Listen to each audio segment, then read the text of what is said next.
All right, a few last-minute additions to the Fox Chase Lost John guidelines. Point number 10, avoiding holes. There's a couple things, a couple places, a couple notes you want to avoid. The most important being the exhale on holes 1 and or 4. Hole 3 being the root note is key, but hole 4 exhaling right next to it, which is very easy to hit, just doesn't work. It has a way of making it sound very confused in a different key. It just doesn't work. So hole 4 or hole 1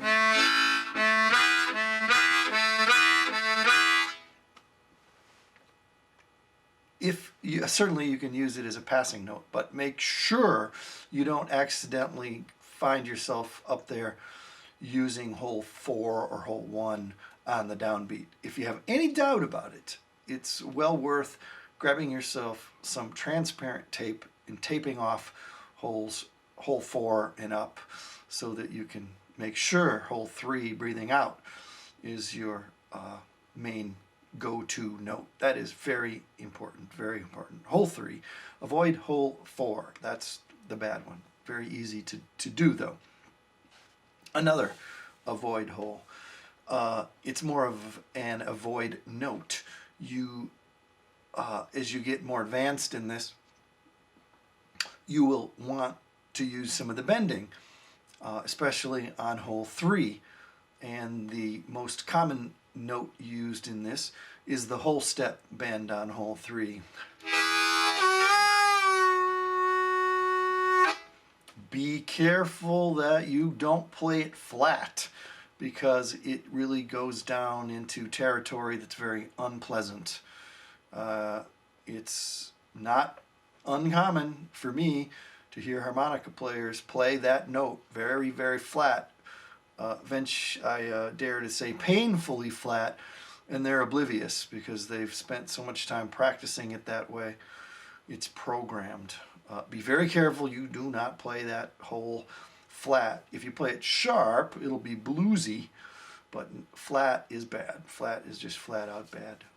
One of the main scales used in this as you begin to add licks, riffs, and improvise is the major pentatonic scale, and that note is in the major pentatonic scale.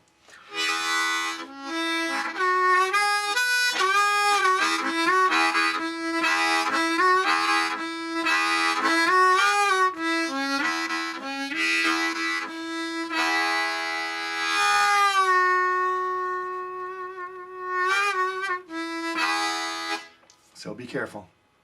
I'm not even going to play it flat because it's so irritating. Last final point, guideline, hand technique. I am trying often to, whatever possible, to not even use any hand technique, and it's just a reminder that using the right hand to create resonance is certainly your goal, but bringing the hand up automatically is going to make breathing a little bit more difficult, a little bit more challenging, and is going to result in you, the player, being a little bit less relaxed. I can't stress enough how important it is that you be relaxed and you start to get some of the magic happening, that is that droning effect, and you learn to breathe out of your nose. So you want to be as relaxed as possible. Practice this first until you get the magic happening, just one-handed, so that you can be as relaxed as possible. I really feel very strongly about that. And maybe you should also spend time, even after you get it, playing one-handed. Very important. But nonetheless, the right hand can add amazing things to the sound. That is indeed true. It can add fantastic resonance.